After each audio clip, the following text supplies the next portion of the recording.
How are we doing, guys? It is time for another edition of the Rounds.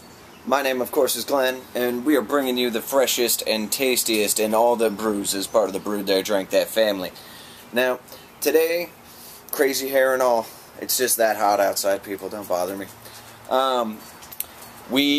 It's almost a sad day. We've come to the very end of the deconstructed Latitude 48.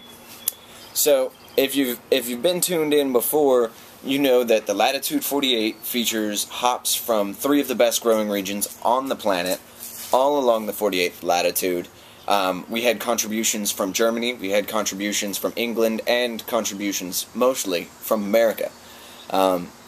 So we've gone through and we've tasted each one. We've tasted the Hallertau, we've tasted the Simcoe, we've tasted the Zeus, we've tasted the Antonum, and we've tasted the Simcoe. So what we've got here is your final product, the reconstructed 48. This is the original I.P.A. that was released just over a year ago about this time from the boys up in Boston. Now, what we learned with each individual single hop I.P.A.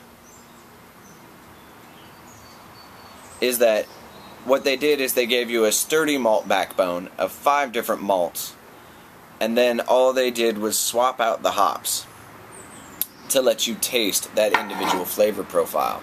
So what that means is, in the reconstructed 48, is that we've got 5 different hops, 5 different malts. Should be a really well-rounded IPA. Not super high alcohol by volume. It's going to come in about 6%. And as far as the IBUs go, I don't believe the IBUs are actually going to be all that high. I think they used 5 different hops in proportion to kind of keep this from going over the top and turning into a Hopzilla or a Maharaja or a 120. So, as you can see, we've still got that gorgeous amber color to it, fully translucent. It is a completely filtered beer. And you really do, you get the whole bouquet on the nose. If that doesn't spark interest from your nose, then you're probably not a hop fan. Now granted, malts provide fantastic aroma as well. They can add a lot to a bouquet. But this is fantastic. You get it all. Like, I can literally pick out at least 3 of the hops on the nose just based on the profile they're supposed to have. One of those, of course, is Jim Cock's favorite hop of all time, probably the Hallertau Mittelfunk. And that's going to have that light little bit of lemon bitter cream flavor to it. I do get a spice note, and I'm pretty sure that's the Cascade that's really coming through. Now, when you taste it, it should be the Zeus and Simcoe hops that actually coat your tongue and allow the other hops to kind of play through as nuances.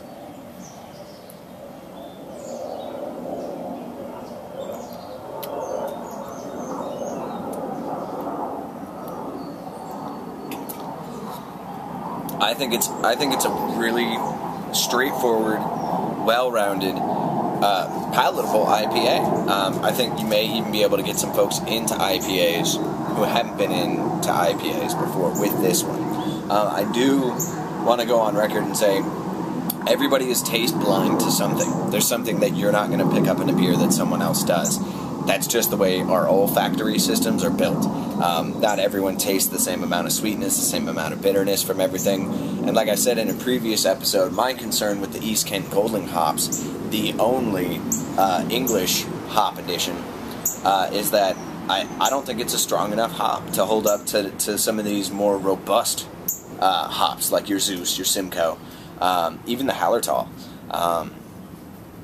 I thought that the East Kent Goldling hop is a good hop, but I think just by the nature of its profile, it lends itself more to pale ales than IPAs per se, where I was actually super impressed with the Hallertau hop, because typically Hallertau hops are going to be used in lagers.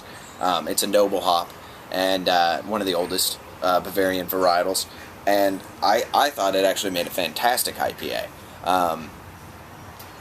Now, the Zeus, Simcoe, and Antonum, no questions asked. Those are 3 of the best offerings from America. And if you are an American hophead, you probably already noticed that Zeus doesn't pop up in too many places. If you have any questions, post a comment after the video. I'll be happy to hook you guys up with IPAs and pale ales that specifically use these hops. I just thought I'd save that for another time. So, fantastic, well-rounded, straightforward. Guys, Sam Adams, you killed it. I genuinely want you guys to know that not only myself, but a lot of my viewers have told me, either face-to-face, in person, whatever, that you guys should consider making the deconstructed on a regular basis. Maybe even doing just 6 packs of single hop IPAs. Something to consider. Chew it over. Let us know what you think. My name's Glenn, guys. This has been another edition of The Rounds, and I'll see you over our next pint. Have a good one, guys.